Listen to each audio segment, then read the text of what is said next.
Bismillah ar-Rahman ar-Rahim.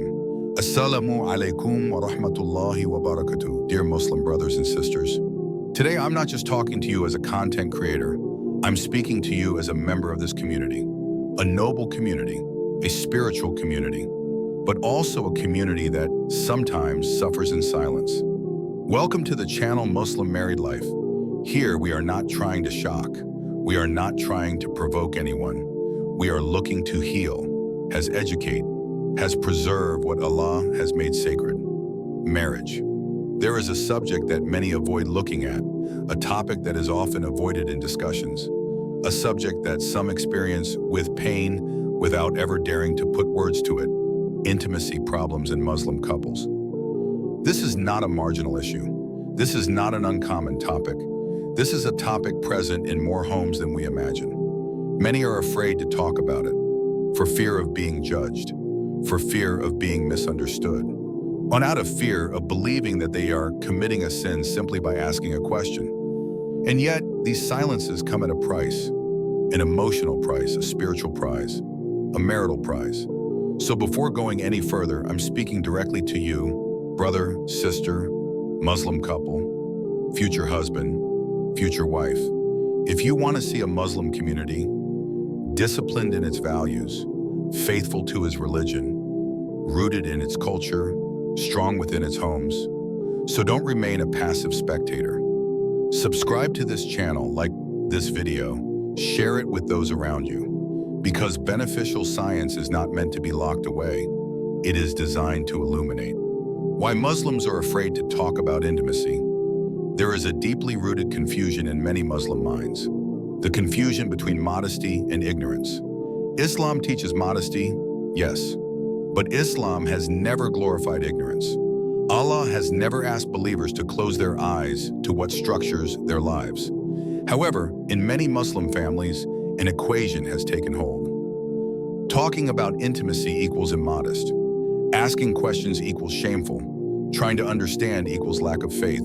This equation is neither Quranic nor prophetic. It is cultural, it is inherited, it is transmitted without being questioned. The Prophet ﷺ did not avoid these topics. He taught them with modesty, with respect, with precision. He spoke without vulgarity, but without ambiguity. Aisha, may Allah be pleased with her, one of the greatest scholars of Islam, said, "May Allah have mercy on the women of the Ansar. Modesty did not prevent them from learning their religion." These words are powerful. She reminds us that authentic modesty does not prevent knowledge, it only prevents indecency. When modesty becomes an excuse not to learn, it ceases to be a virtue and becomes an obstacle. This fear of speaking out creates entire generations who marry without knowing, who discover in their confusion, who experience frustrations that they consider normal. And so silence is passed down from father to son, from mother to daughter without ever being questioned. The main problems of intimacy in Muslim couples. In many Muslim couples, there is no shouting. There are no visible scandals, but there are heavy silences, unspoken things that accumulate year after year. The first problem is simple, but profound: the lack of sincere communication. The couple talk about everyday life, children, invoices, projects, but they don't speak to each other of their needs, of their fears, of their injuries. Each person believes they are carrying this burden alone. Everyone thinks that talking would be an exaggeration. Yet Allah says, they are a garment for you and you are a garment for them. Surah Al-Baqarah 2, verse 187. Clothing provides protection. A garment provides warmth. Clothing covers up flaws. But how can a garment be for someone? What if we don't know what's hurting him? For some women, the problem takes an even more painful form. They enter into marriage without any real preparation, with internalized fears, sometimes with old traumas. They think that suffering is a normal experience. Silence is a religious obligation. But Islam has never sanctified unjust suffering. The Prophet said, "One must neither harm oneself nor harm others." This rule is a cornerstone. It also applies to married life. For some men, the problem is different, but just as serious. Some people confuse rights with domination, authority and toughness, leadership, and brutality. They forget that their model is not culture, but the prophet Aisha, may God be pleased with her, said, "The prophet never laid a hand on a woman." Intimacy in Islam, a rite of worship. One of the biggest mistakes is to think that intimacy is something secondary in Islam, something purely physical, something awkward. Islam has elevated intimacy to the level of worship. The Prophet ﷺ said, "In the intimate relationship between one of you and his wife, there is an act of charity." Muslim. This statement is a game changer in perception.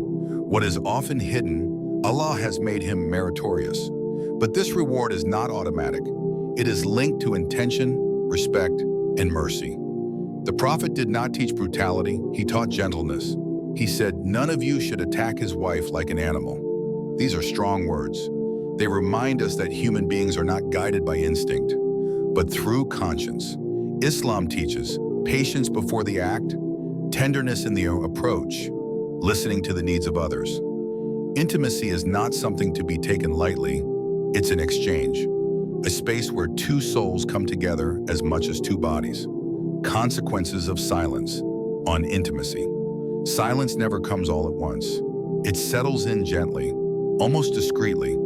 At first, they are small things that we keep to ourselves, an embarrassment that is not expressed, a frustration that is being minimized, a fear that is buried under the word saber. Then over time, this silence becomes a habit, and this habit becomes a wall. The first consequence is often invisible: emotional distance. Two people can share the same roof, the same bed, the same children, and yet feel strangers to each other.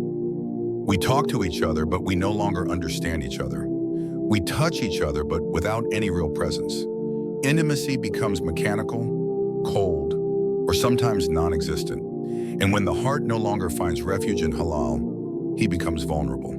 This is where illicit temptations begin. Not always in a brutal way, sometimes through a prolonged gaze, a silent comparison, a refuge in the imagination, a screen that becomes more reassuring than a spouse. It's not because love has disappeared. That's because the connection wasn't maintained. Then comes the anger, a simmering anger, not always expressed, a persistent irritation. Criticism arises over insignificant details. It's not the dishes, it's not the delay, it's not the tone of voice.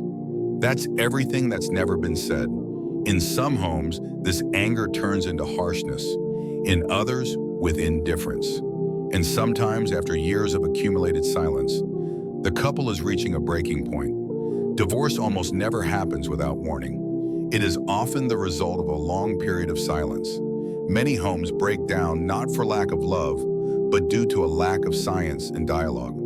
Hearts that could have been brought closer together if only speech had been liberated earlier. Practical advice for Muslim couples. Islam never simply diagnoses a problem. He always offers a way, and this path begins with a simple but powerful decision: learning together. Learn not to be right, but to understand. Read serious books on marriage in Islam. Listen to reminders that talk about couples without taboo or vulgarity. Seek the words of reliable, balanced scholars, aware of the realities of households. Learning together also means breaking down the idea that, "I already know." It means accepting that marriage is a science that needs to be maintained. Next comes a delicate but essential step. Speak respectfully, speaking without accusation, without turning the dialogue into a tribunal, without using words that hurt more than they heal.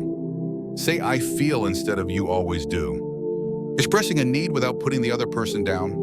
Create a space where everyone can speak without fear of being humiliated. Modesty does not disappear when respect is present. On the contrary, it is strengthened by it. And among the most powerful tools, there is something that many couples overlook: the du'as made together. Perform invocations side by side, asking Allah for what human words cannot always express. O Allah, improve our behavior, place love and mercy between us, and protects our home from what weakens it. When a couple places Allah at the center of their difficulties, problems don't always disappear immediately, but they cease to be insurmountable. Dear Muslim brothers and sisters, marriage is not simply a social contract. It is adoration, a responsibility, a trust that Allah places between two people. Intimacy in this context is neither shameful nor secondary. She is a pillar of the marital bond, a space where love, mercy, and faith meet. Silence, however, is not always a sign of modesty. Sometimes it's a leak. Sometimes it is a fear in disguise. And sometimes it is what slowly destroys what Allah wanted to preserve. If we want a Muslim community, strong in its homes, disciplined in its values, faithful to Islam in its practice, so we must have the courage to educate our couples, to protect our marriages, and to speak wisely of what our religion has already illuminated.